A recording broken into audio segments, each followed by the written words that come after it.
Tomlinson recently completed an MA in painting at the Royal College of Art, supported by the Basil H. Al-Kazi Scholarship Award for 21 to 23. In 2018, she graduated with a BA in Fine Art from Manchester School of Art, where she now works as a lecturer. Katie is currently exhibiting in group exhibitions in Tokyo and London, a Mirror to Vanity at Brook Bennington in London, and Viewing Room at Gallery Supermarket. Supermarket. Yeah. Is that a little spelling error? I'm not sure they spell spell it like that, so I think that's the, yeah. She's currently working towards a group exhibition titled 40 Years of the Future, Painting at Castlefield Gallery in Manchester, which Sarah Feeman is all, I love that, I love that you've done that. It's also exhibiting. Sarah will be up later. And I've thrown myself now doing that. Sorry. Whilst Tomlinson also participated in significant duo and group exhibitions, including Buried in Affection at the Gallery Supermarket, Tokyo Fair, Share Fair, the Whitworth Art Gallery, Manchester in 2022 Stories at Bankley Gallery in Manchester 2022. A Star is Just a Memory of a Star, Brook Bennington Online 2022. Raw Soho Review. Sorry, this one's London. I said to people, I've got stars in my eyes seeing all these achievements. Obstructions at Castlefield Gallery, Manchester. So you're very much based Manchester and London. Yes, yeah. Over to you then. I'll get my PowerPoint up.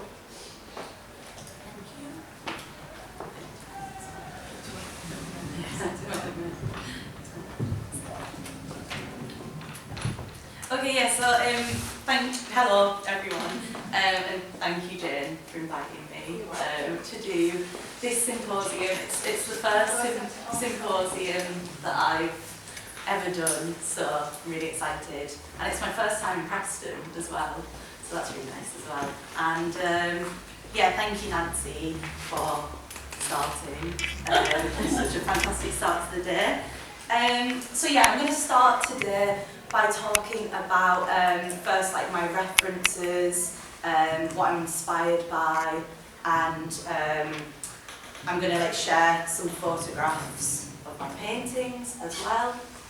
And yeah, my practice definitely focuses on how my position as a woman impacts my practice. But then later, I'm going to introduce this idea of useful painting, and I'm going to think about that in relation to my northern identity, and kind of think about how my interest in useful painting does or doesn't, depending on what you guys think, yeah, how that relates to my northern identity. So, what's good? I said northern, everyone's like... The football team is at home, Preston North End are playing at home.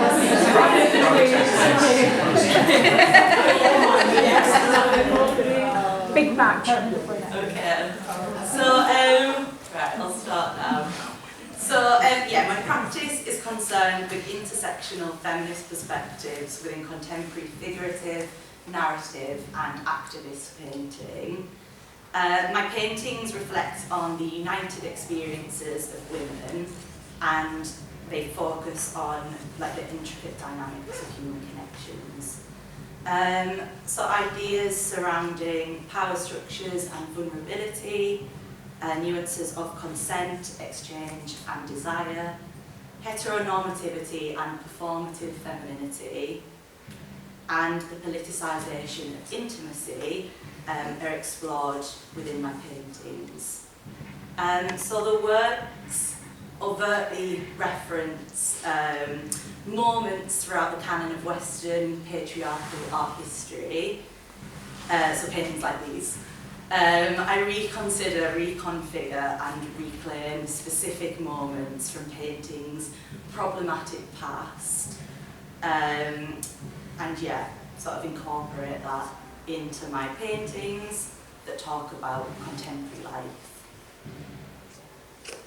I've also recently, very recent, as in this was my studio like yesterday, really recently started to reference historical artefacts as well, such as Albrecht Dürer's 1557 studies of human proportion.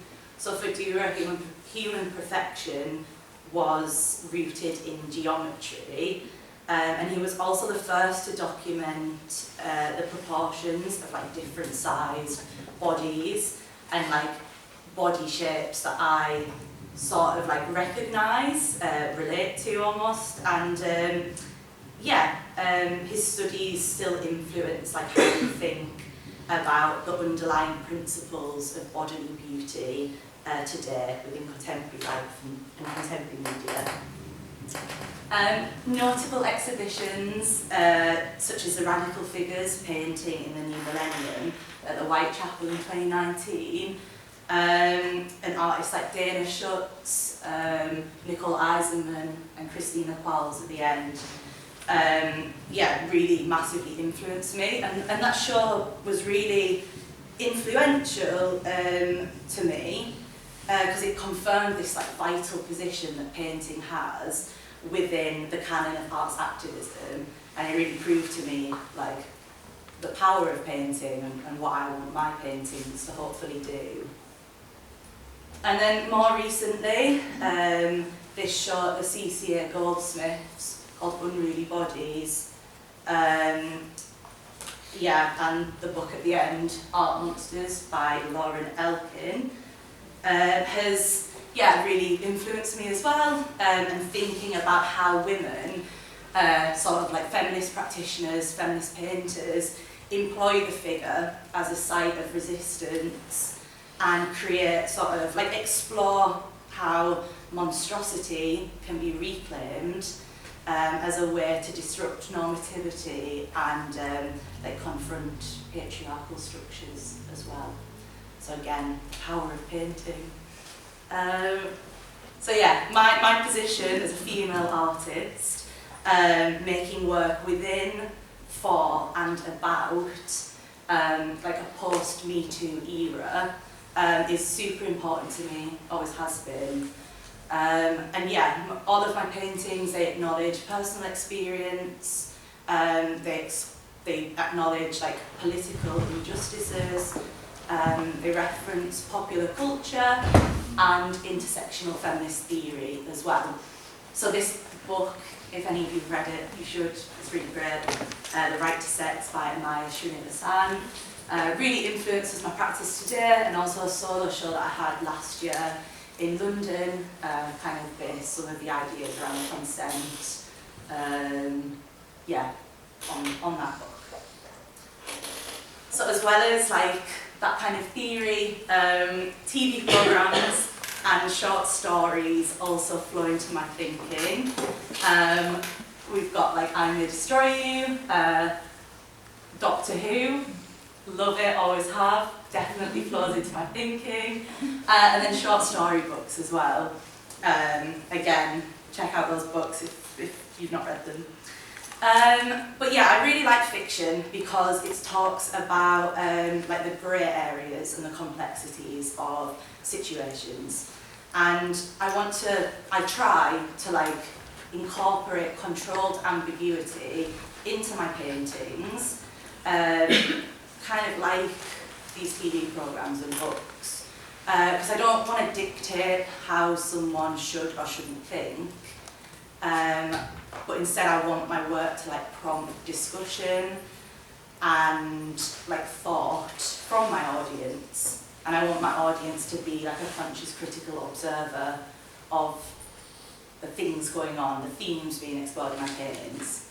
So kind of about like similar to how like a Brechtian play might do that, and I'll talk about that a bit later on because I've got a lot to say about that. For example, so this is one of my paintings. It's a bit cropped at the bottom, but you get the gist. It's called Self-Care, like a snake. And I use symbolism, various motifs and absurdity to imbue my paintings with tension and concealed messages, and try to create like fluctuating tempos as well in the paintings. Whilst varying applications of paint are also used to expand my painting's socio-political narratives. So, for example, like in these paintings, I use my fingerprints to like paint with, and I dragged my fingers. You can see it more in that one at the end. I dragged my painting, my fingers very quickly through like a thick medium that I put on the panel first, and yeah, to sort of reveal these prominent marks. And yeah, I was thinking about how like covering the body with fingerprints and how that would charge the works with ideas around like consent and ownership and reclamation. So yeah, thinking about the language of paint. Again, in this painting, quite a big painting, 2 meters wide.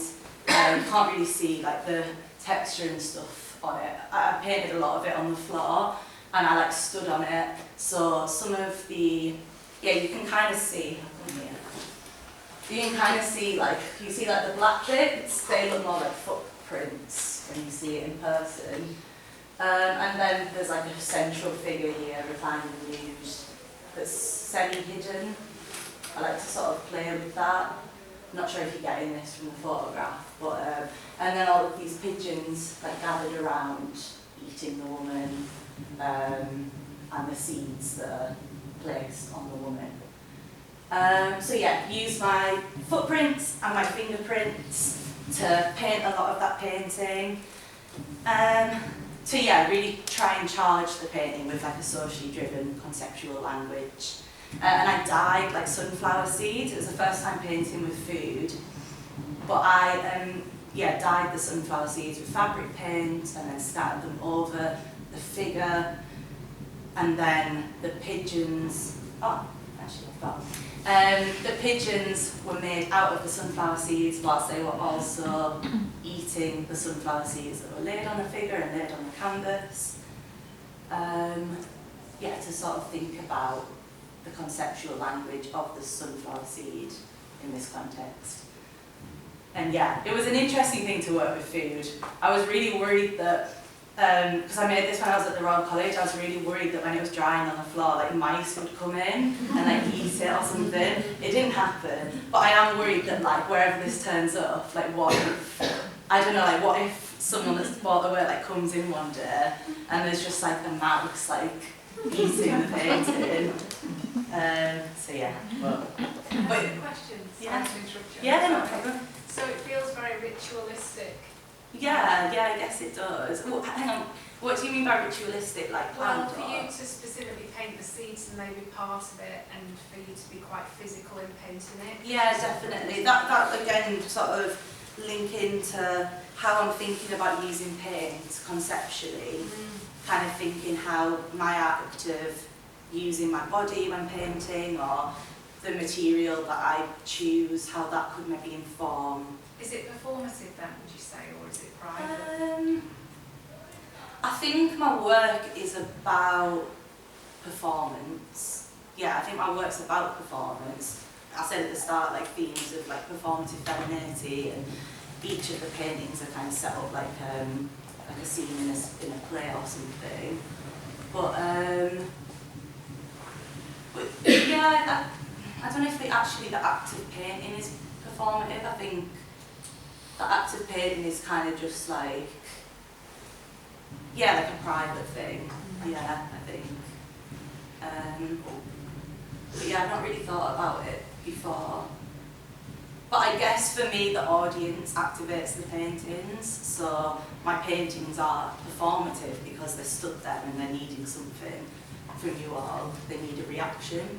So it's interesting that you're telling us the actions that you take to make them. Yeah. But that's done in a private sense. Yeah, I guess. So Yeah. it's like a very private dialogue, isn't it? Yeah, but then very conscious of what you guys take from the painting. That's always something that I'm thinking about Right. constantly. That's interesting. Yeah. Because if you'd have not told us that, we Mhm. would have thought about it very differently, wouldn't we? I think. Yeah. Sorry to interrupt you 12 minutes. Yeah. But I think you telling us about those actions to paint the seeds and how you are putting the paint onto the surface is quite interesting, isn't it? You don't need to tell us that. No, but I don't. But it makes Yeah. you see the painting differently. Does everybody else feel? I mean, I'd hope that when you see the paintings in person, maybe you could see the fingerprint. Right. And you could see like, oh, this is interesting, like, she used her finger. And I hope that does provoke these kind of things that I'm telling you that it does. Doesn't it depend on the process that you take? That, you know, is it something you thought about before you preempted the idea of painting seeds, or did that just occur during the time that you were painting it? I'm going to talk about process in a sec. So, but yeah, like I want to talk about that because as you'll see, it's very much like my research before painting is really important. And although the paintings do develop, it's really important for me to have like this narrative. So yeah, back to this painting. It was originally influenced by another artist. So this is Michael Armitage's painting, hashtag my dress, my choice. And I saw it first when it was in the Radical Figures show. And I really liked the painting. But I learnt about the fact that it references a video that he saw on Twitter of a woman being attacked. And my painting that was sort of influenced by this, like Armitage, it was exploring like the objectification of women, but I was also kind of interested because of his response to this private traumatic attack on this woman.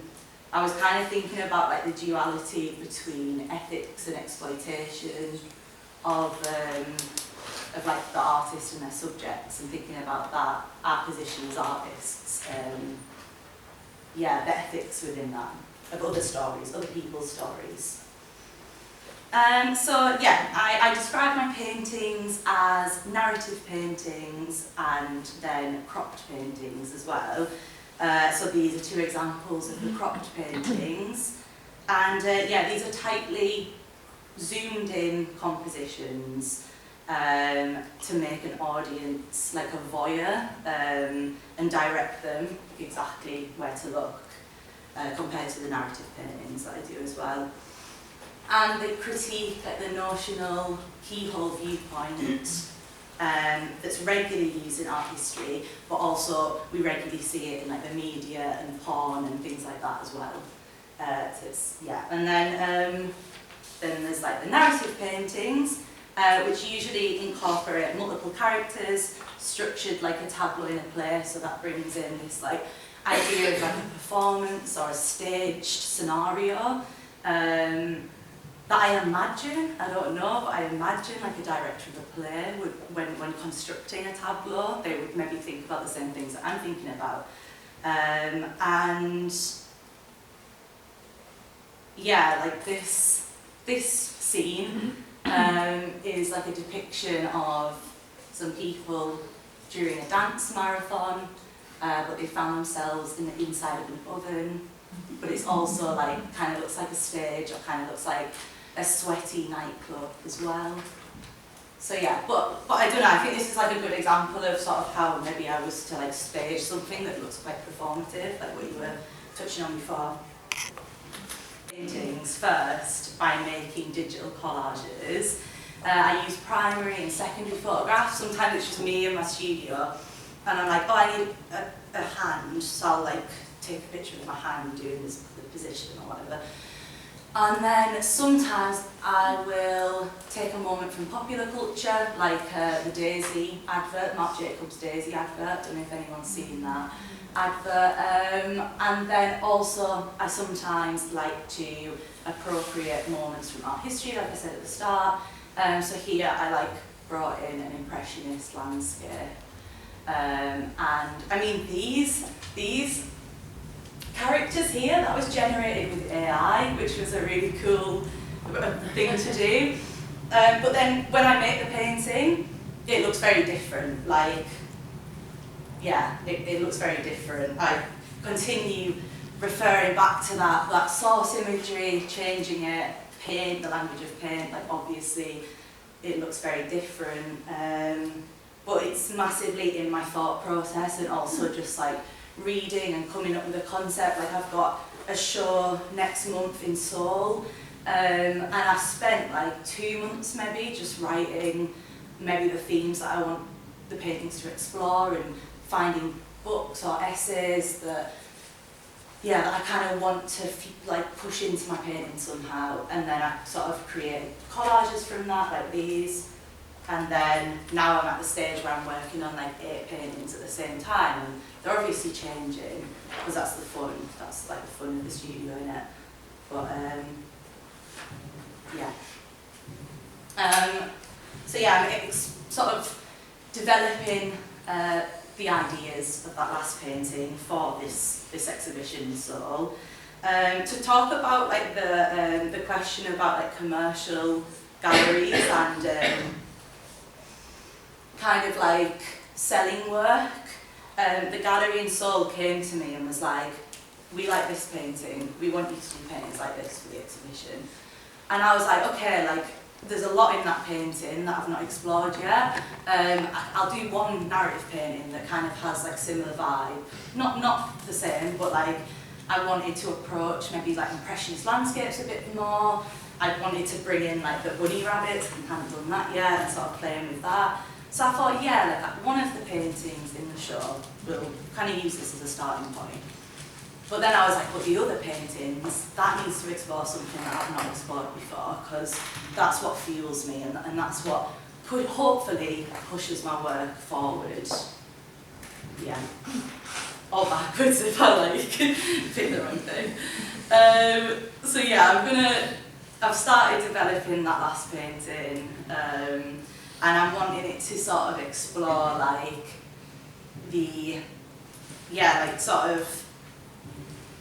thinking about like the objectification of women in media and performative femininity, and sort of like this exploitation of innocence in relation to those themes. So yeah, these are like some of what's going on in the studio at the moment. So making like some crop paintings, some narrative paintings, motifs like strawberries and bunny rabbits and daisies and pageant girls. But yeah, I'm also wanting a series to definitely be grounded in impressionism and emulate like the formal qualities of the movement, like fragmented brushstrokes and mixing paint like straight onto the canvas, got sort of colours and stuff. But yeah, I'm also sort of thinking about the like symbolic tropes that are embedded in impressionism, like nudity, and comparing bodies with like ripe fruit and things like that. So yeah, that was like the first introduction into my practice. And as you can see, like my identity as a woman, it fuels it, it powers it. I'm just gonna have a drink. So it's just really weird, like me standing doing a presentation with me doing a presentation on the screen. Okay, so yeah, the last time I did a presentation was at the Royal College when I was studying there. I was doing an M in painting. That was last year. It was a 2-year masters, and I finished it last summer. And within the presentation that I gave at the Royal College, I recited some excerpts from my MA dissertation. And the dissertation explored the useful museum model. Does anyone know about the useful museum model? The Whitworth is a useful museum, Nîmes is a useful museum. But it is basically a museum model that champions art as a tool for social change. And yeah, in my dissertation, I addressed the model's exclusion of like contemporary painting in favour of more like socially engaged practices. Nothing wrong with that, but that was just kind of like on a paper, so it kind of like intrigued me. And yeah, the paper explored how strategies from Brechtian theatre, which is a type of political theatre devised in like early 20th century. I don't know if anyone knows about Brechtian theatre. Yeah, lots of nods. So yeah, I was thinking about how that could be adopted and utilised, so strategies from Brechtian theatre could be adopted and utilised within contemporary, like activist painting, figurative activist painting, to reinforce the medium as a useful medium. So yeah, I sought to prove that painting was inherently useful, and at the end of the paper, like recognised several paintings as useful due to their like successful adoption of Brechtian strategy and their ability to create active-looking and conscious critical self-reflection from their audience. There's that word again, audience, very interesting audience. And yeah, at the end of the presentation, someone asked if the reason that I was concerned with painting being useful was because I was Northern.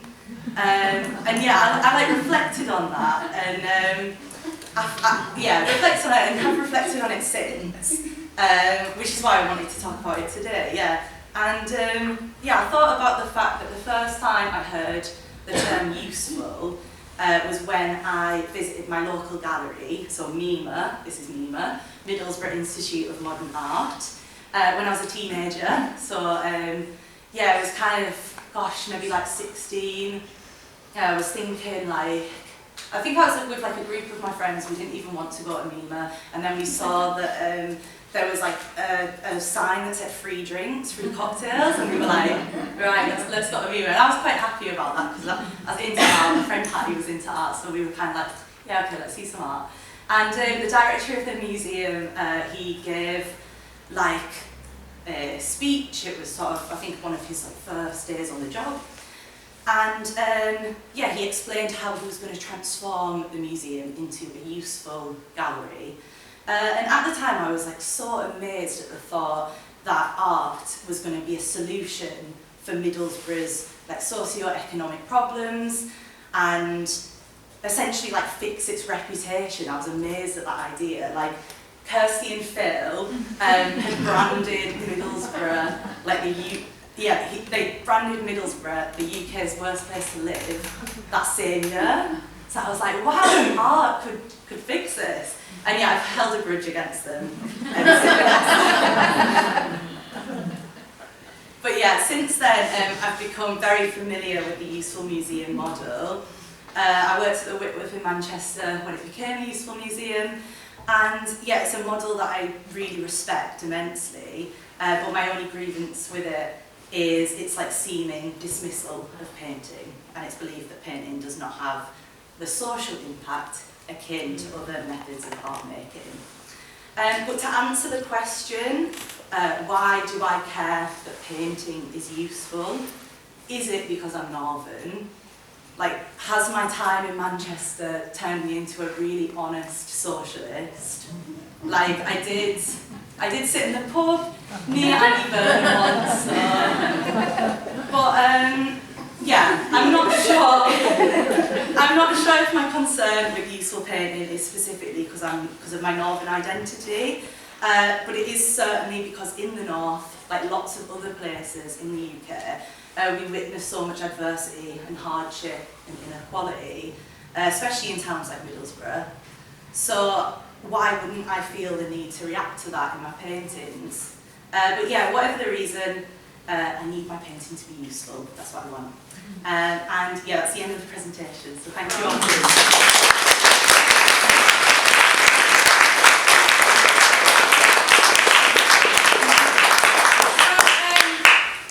I want to say something before we go to quick questions, which is I think it's incredibly brave for you to say to an approaching gallery, I'll give you one, and I think a lot of painters here might go, of course, whatever you Yeah. want us to do. So that's amazing that you stuck to your Yeah. intentions. But I think as well, a good gallery will want you to push your practice because they want you to be like they want in 20 years' time you to be like at the tier or whatever.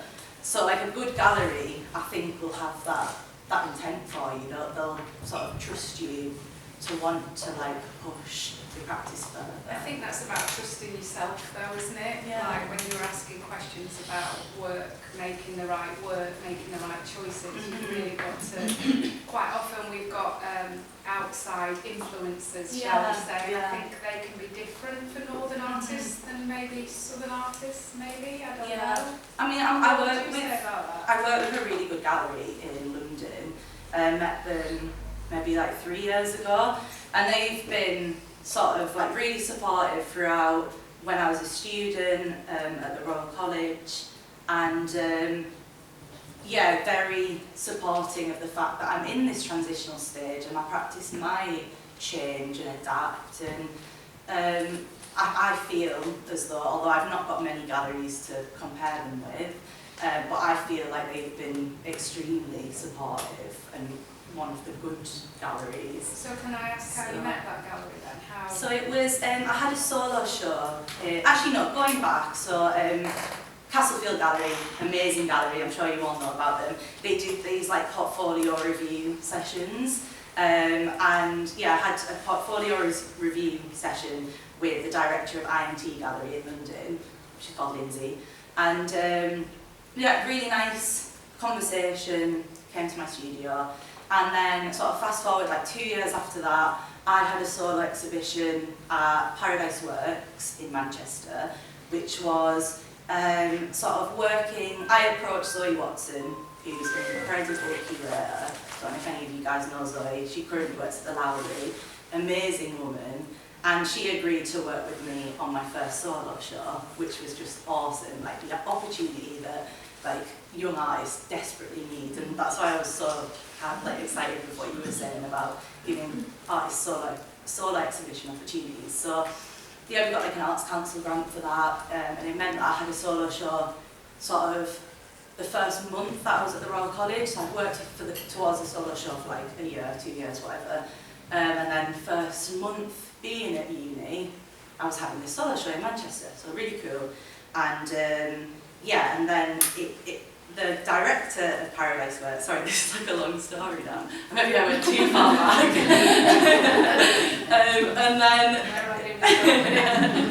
And then the director of Paradise Works at the time, Hilary Jack, another amazing woman who supported me, she was like, well, why don't you have the solo show at the same time as the Manchester Contemporary? Because there's lots of people coming in, and we have the after party for the Manchester Contemporary. So that was another example of someone supporting like me.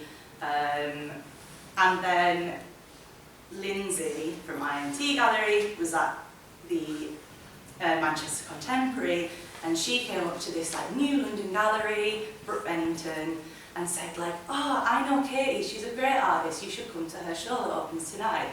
And George was like, oh yeah, okay, and saw my work there, sold some of the work for me, like sort of whilst we were like in the next sort of few weeks, which was amazing. Like, what? I can sell work? Like, how did that happen? And then yeah, and then we worked together for like, yeah, rest is history. So yeah, so that's how that happened. We've just got a couple of minutes for questions because we're a bit behind for lunch. So any questions from the floor? You've made such a thorough presentation.